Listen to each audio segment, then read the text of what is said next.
गोरखपुर गांव में भोला नाम का एक बड़ा ही मशहूर समोसे वाला था। वैसे तो वो समोसे का सिर्फ छोटा सा ठेला लगाता था, लेकिन उसके ठेले पर हमेशा लोगों की भीड़ लगी रहती थी। क्या भोला भैया, क्या स्वाद है आपके समोसे में। आखिर आप अपने समोसे में ऐसा कौन सा खास मसाला डालते हो जिससे कि आपके समोसे इतने स्वादिष्ट बनते हैं। खास मसाले के बारे में तुम्हें बता दूंगा तो तुम नहीं मेरे बगल में अपना समोसे का ठेला लगा लोगे। अपने खास मसाले की रेसिपी तो कभी किसी को नहीं बताऊंगा। अरे इसी मसाले से तो मेरा काम चल रहा है भाई। भोला की बात पर सभी ग्राहक हंसने लगते हैं। दिन भर ढेर सारे समोसे बेचकर भोला अपने घर जाता है तो उसकी बीवी मुंह फुलाकर बैठी हुई थी। अरे क्या हो गया? अरे कभी तो मुझे खुश दिखा करो। जब भी देखो तब मुंह फुला करके बैठी रहती हो। आज क्या हो गया? कितने दिन पहले मैंने आपसे कहा था कि मुझे एक हीरो का हार दिलवा दो, लेकिन हीरे तो छोड़ो, आपने तो मुझे एक सोने तक का हार नहीं दिलवाया। कभी तो मेरी कोई इच्छा पूरी कर दिया करो। हीरे और सोने को तो तुम ऐसा समझती हो कि पता नहीं कितने सस्ते में आते हैं। अरे अपने साल भर की कमाई से भी लोग ये सब चीज नहीं खरीद पाते हैं। जानती भी हो ये सब कितना महंगा आता है। हाँ हाँ, सब कुछ बहुत अच्छी तरह जानती हूँ। विमला बहन जी को भी तो उनके पति ने अभी कुछ दिन पहले ही हीरो का हार खरीद कर दिया था। तो क्या आप मेरे लिए एक हीरे का हार नहीं खरीद कर ला सकते? अरे तुम कहाँ मेरी तुलना उनसे कर रही हो। वो ठहरे इतने अमीर आदमी और मैं ठहरा एक समोसे बेचने वाला। अगर मेरे पास इतने पैसे होते तो मैं हमारे लिए एक ढंग का घर नहीं बना लेता। पता नहीं मैंने क्यों ही तुमसे शादी कर ली। जब देखो तब यही रोना रोते रहते हो। जब से शादी करके आई हूँ इस टूटी फूटी झोपड़ी में रह रही हूँ। मैं नहीं जानती, या तो मेरे लिए ढंग का घर बना लो या मुझे ढेर सारे गहने दिलाओ, वरना मैं तो अब अपने मायके ही जाकर रहूंगी और बच्चों को भी अपने साथ ही लेकर जाऊंगी। पैसों की वजह से भोला और जानकी के बीच में हर रोज लड़ाई होती थी। भोला समोसे बेचकर अच्छे पैसे तो कमाता था, लेकिन इतने भी नहीं कि वो अपनी पत्नी के इतने बड़े बड़े शौक पूरे कर सके। वो अपनी कमाई से अपने बच्चों को अच्छे स्कूल में पढ़ा रहा था और उनका खर्चा पानी भी ठीक चल रहा था, लेकिन फिर भी उसकी पत्नी को बिल्कुल भी संतुष्टि नहीं थी। कुछ दिन बाद भोला अपने परिवार के साथ बैठकर खाना खा रहा था कि तभी उसके दरवाजे पर उसका दोस्त हरीश आया। अरे हरीश, आज तो बड़े दिनों के बाद आना हुआ। इतने दिनों से मैं तुझे बुला रहा था। अच्छा हुआ जो तू आज आ ही गया। अरे भाई आना तो था ही यार, क्योंकि अगले महीने मेरे घर पर एक बहुत बड़ी पूजा है।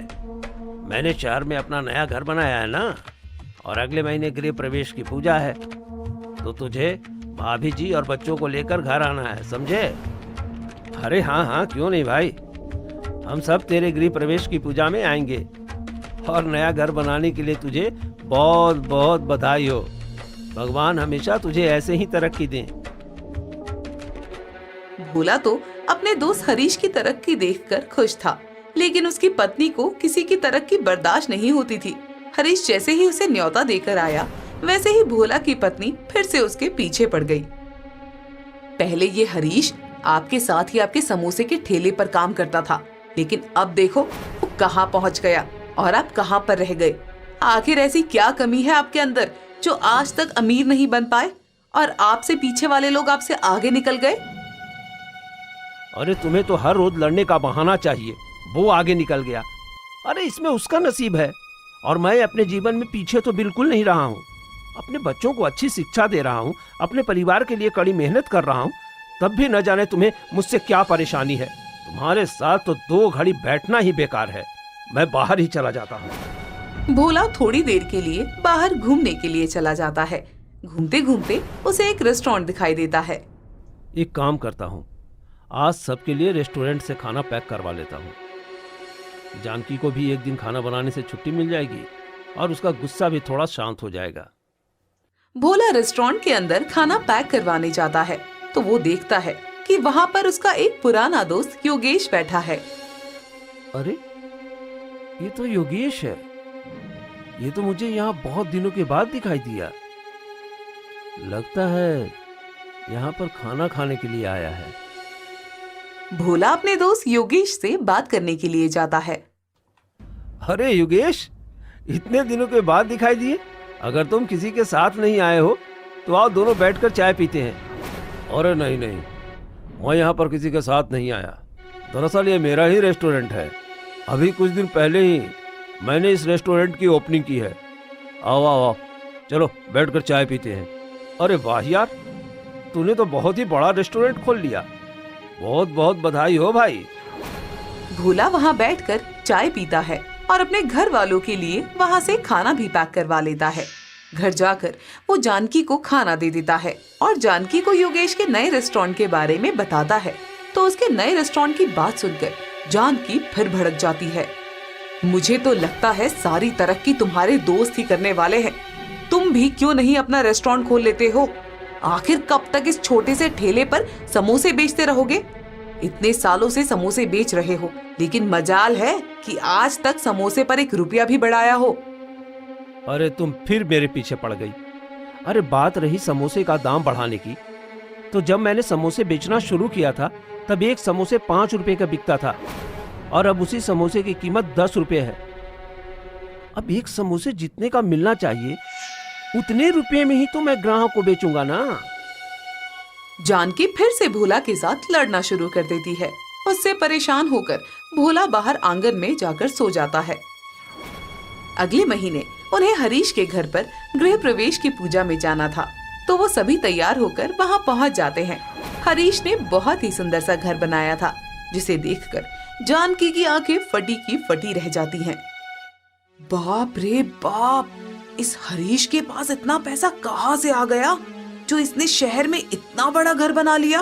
अपने दोस्त से कुछ पूछो कि वो तुम्हें भी इतना अमीर होने में मदद करे। तुमने यहाँ पर भी ये अमीर होने का राग अलापना शुरू कर दिया। अरे गृह प्रवेश की पूजा पर आई हो तो पूजा पर ध्यान दो। इन फालतू बातों में ज्यादा दिमाग मत लगाओ। जानकी का मुंह हर समय ही बना रहता था। पूजा संपन्न होने के बाद सब खाना पीना खाते हैं। तभी हरीश के पास एक फोन आता है। हेलो, अरे मैंने तुम लोगों को कितनी बार समझाया, इतने महंगे तेल का इस्तेमाल करने की जरूरत नहीं है। और तुम्हें किसने कहा कि देसी घी में मिठाई बनाने के लिए? अरे जो वनस्पति घी आया ना, उसी में मिठाई बना। और हाँ, सबसे सस्ते वाला ही इस्तेमाल करना। इतना कहकर हरीश फोन काट देता है। तभी भोला उससे पूछता है, हरीश, तुम अपनी दुकान में हमेशा सस्ते सामान का ही इस्तेमाल करते हो क्या, या किसी ने ऑर्डर देकर तुम्हें ऐसा करने को कहा है? अरे नहीं नहीं भोला, देखो तुम भी समोसे बनाने का काम करते हो, तो तुम भी समझते हो कि अगर हम लोग अच्छे और महंगे सामान का इस्तेमाल करने लगे तो हमारा मुनाफा तो होगा ही नहीं। ग्राहकों को तो बस अच्छे स्वाद से मतलब होता है। मिठाई बनने में कैसा घी कैसा तेल का इस्तेमाल हो रहा है उससे उन्हें क्या मतलब। अरे लेकिन ये तो गलत बात है ना हरीश। तुम्हारे यहाँ पर इतनी बड़ी मिठाई की दुकान है और तुम ग्राहकों से अच्छे पैसे भी लेते हो, तो फिर तुम्हारा भी तो कर्तव्य बनता है ना कि तुम ग्राहकों को अच्छा सामान ही दो। अरे तो कौन सा मेरे यहाँ की मिठाई खाकर लोग बीमार हो रहे हैं, सब बिल्कुल तंदुरुस्त हैं। और देखो, काम में अपना मुनाफा तो देखना ही पड़ता है। अब अगर मैं ईमानदारी से काम करता तो क्या शहर में इतना बड़ा घर ले पाता? अरे शहर में तो छोड़ो, मैं तो गांव में भी घर नहीं ले पाता। इसलिए अगर अपने जीवन को सुखी बनाना है तो थोड़ा बहुत घोटाला तो करना ही पड़ता है ना। यही बात मैं इन्हें न जाने कब से समझा रही हूँ, लेकिन इनके ऊपर तो ईमानदारी का भूत सवार है। अरे क्या फायदा ऐसी ईमानदारी का जो हमें एक अच्छा जीवन ही ना दे पाए। इन्हें भी थोड़ा ज्ञान दो ताकि ये भी थोड़ी बेईमानी करे और हमारा जीवन थोड़ा आसान हो जाए।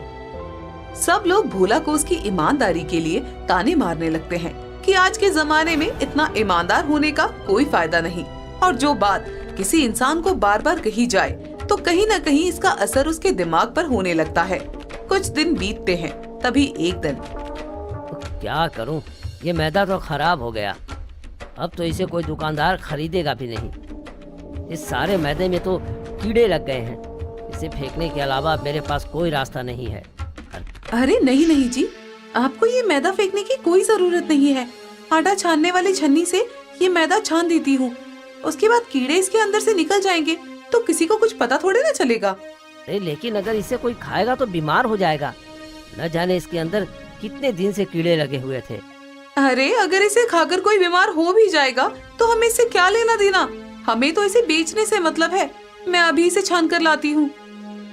दुकानदार की पत्नी कीड़े लगे हुए मैदे को छानकर वापस बोरे में भर देती है।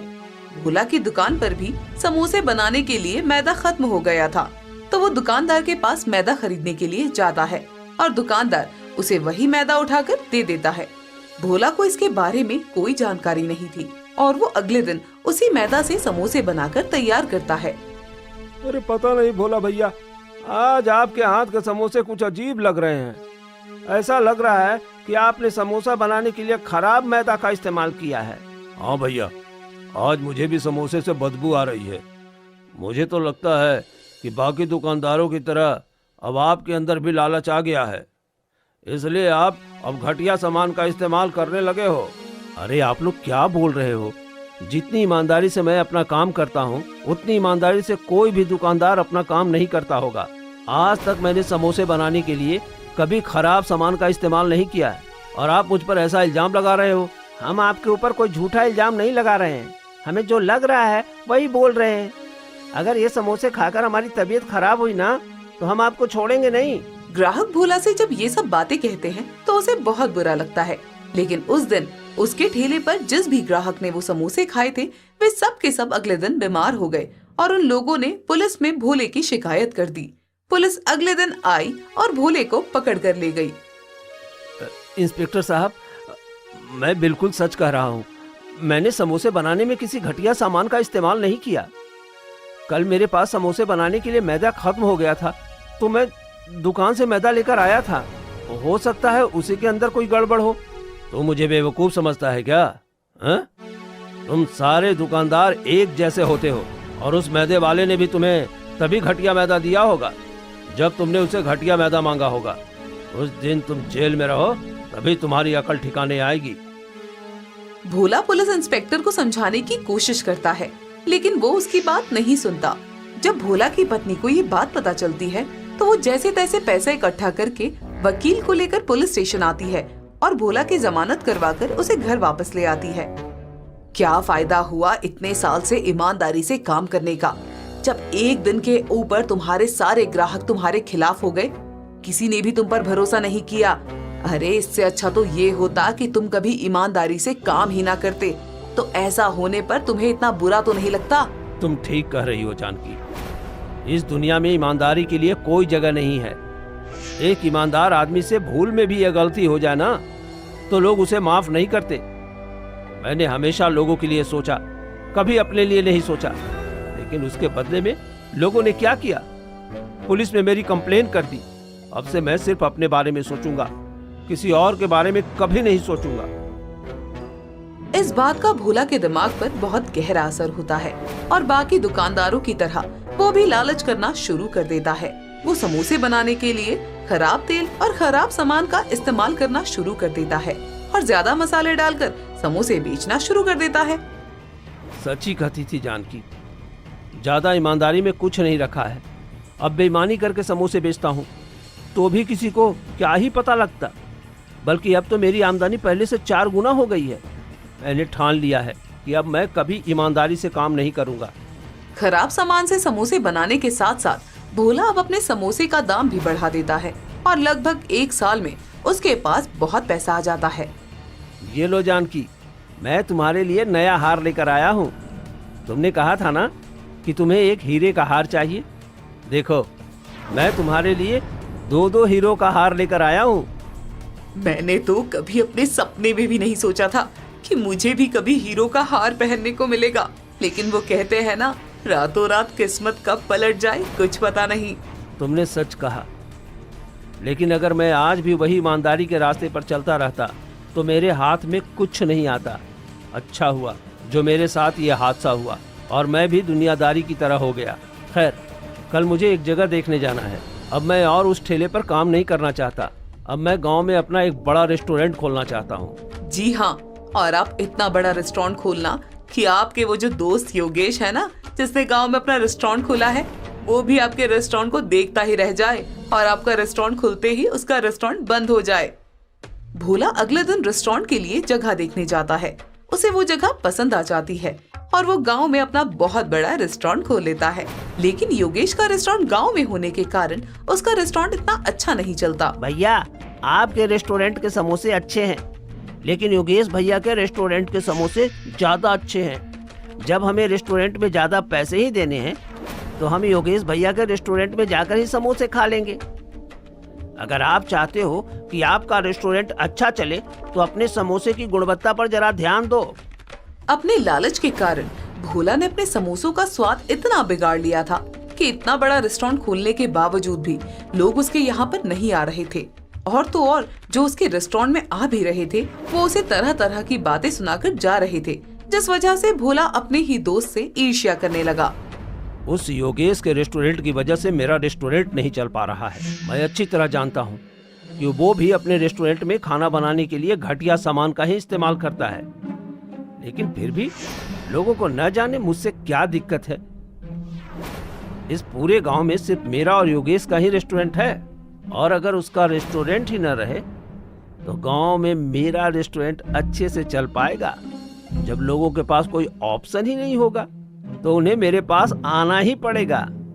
भोला रघु नाम के एक गुंडे को बुलाता है और उसके हाथ में कुछ पैसे देकर कहता है, देख, अपना काम बहुत ध्यान से करना। आज रात को उसका रेस्टोरेंट तहस नहस हो जाना चाहिए। और आप बिल्कुल चिंता मत करो साहब, आज रात ये रघु उसके रेस्टोरेंट का खल्लास कर देगा। रघु पैसे लेकर चला जाता है और रात को मौका पाकर योगेश के रेस्टोरेंट को जला देता है। योगेश का रेस्टोरेंट जलकर राख हो जाता है और रेस्टोरेंट में रखे सिलेंडर भी ब्लास्ट हो जाते हैं। तभी उसी रात अचानक भोला के रेस्टोरेंट में भी अपने आप आग लग जाती है और उसके रेस्टोरेंट में रखे सिलेंडर भी ब्लास्ट हो जाते हैं। अगले दिन जब वो अपने रेस्टोरेंट में जाता है तो अपने रेस्टोरेंट की हालत देखकर वो माथा पकड़कर कहीं पर बैठ जाता है। हे भगवान, ये क्या हो गया? अरे मैंने तो उस रघु को योगेश का रेस्टोरेंट जलाने के लिए कहा था, लेकिन उसके रेस्टोरेंट के साथ साथ मेरा रेस्टोरेंट जलकर कैसे राख हो गया? यहाँ भोला अपना सर पकड़कर बैठा था और वहाँ बेचारा योगेश इतनी मेहनत से बनाए अपने रेस्टोरेंट को देखकर रो रहा था। अरे आज तक मैंने इतनी ईमानदारी से काम किया, लेकिन फिर भी मेरे साथ ऐसा हुआ। अभी तक तो मैंने अपने रेस्टोरेंट का लोन भी नहीं चुकाया था और मेरा रेस्टोरेंट बुरी तरह से जलकर राख हो गया। अब मैं कैसे पैसे कमाऊंगा, कैसे रेस्टोरेंट का लोन चुकाऊंगा? योगेश रो ही रहा था कि तभी वहाँ पर पुलिस आ जाती है। मुझे लगता है किसी ने जानबूझकर आपके रेस्टोरेंट में आग लगाई है। अगर आपके रेस्टोरेंट के आसपास कोई सीसीटीवी कैमरा है तो हमें बताइए, हमें उसकी फुटेज चेक करनी है। सर, मुझे भी लगता है कि किसी ने जानबूझकर ये सब किया है, क्योंकि इस इलाके में भोला नाम के आदमी का भी एक रेस्टोरेंट है और कल रात को वहां पर भी आग लगाई गई। एक साथ इलाके में दो दो रेस्टोरेंट में आग लगी है तो पक्का कोई ना कोई गड़बड़ तो जरूर है। गड़बड़ तो काफी लगती है। तुम एक काम करो, अगर यहाँ पर कोई सीसीटीवी कैमरा दिखाई देता है तो उसकी फुटेज चेक करो। हवलदार आसपास छानबीन करता है तो उसे एक दुकान के बाहर सीसीटीवी कैमरा दिखाई देता है। वो सीसीटीवी कैमरा की फुटेज निकलवाता है तो उसमें साफ साफ दिखाई देता है कि रघु योगेश की दुकान में आग लगा रहा है। तो ये है वो आदमी जिसने ये सब किया है। जितनी जल्दी हो सके इसे पकड़ कर ले आओ। ये हमारे हाथों से निकल कर जाना नहीं चाहिए। पुलिस रघु को ढूंढ कर ले आती है और उसकी अच्छी तरह खातिरदारी करती है। तब रघु पुलिस के सामने सारी सच्चाई उगल देता है। मैं बिल्कुल सच कह रहा हूँ साहब। उस समोसे के रेस्टोरेंट वाले भोला ने ही मुझे योगेश के रेस्टोरेंट में आग लगाने के लिए पैसे दिए थे। रघु जब सारी सच्चाई उगल देता है तो पुलिस रघु की गवाही के आधार पर भोला को पकड़कर ले जाती है और जब भोला की अच्छी तरह खातिरदारी होती है तो वो खुद सब कुछ कबूल कर लेता है। पुलिस उसे अच्छी खासी सजा सुनाती है, लेकिन योगेश बेचारी की तो इसमें कोई गलती ही नहीं थी, तो उसे इंश्योरेंस कंपनी उसके नुकसान की भरपाई करने में मदद करती है। जहाँ भोला योगेश का बुरा करने चला था, अपने लालच के चक्कर में वो अपना ही बुरा कर बैठता है और उसे अपने लालच की अच्छी खासी सजा मिल जाती है।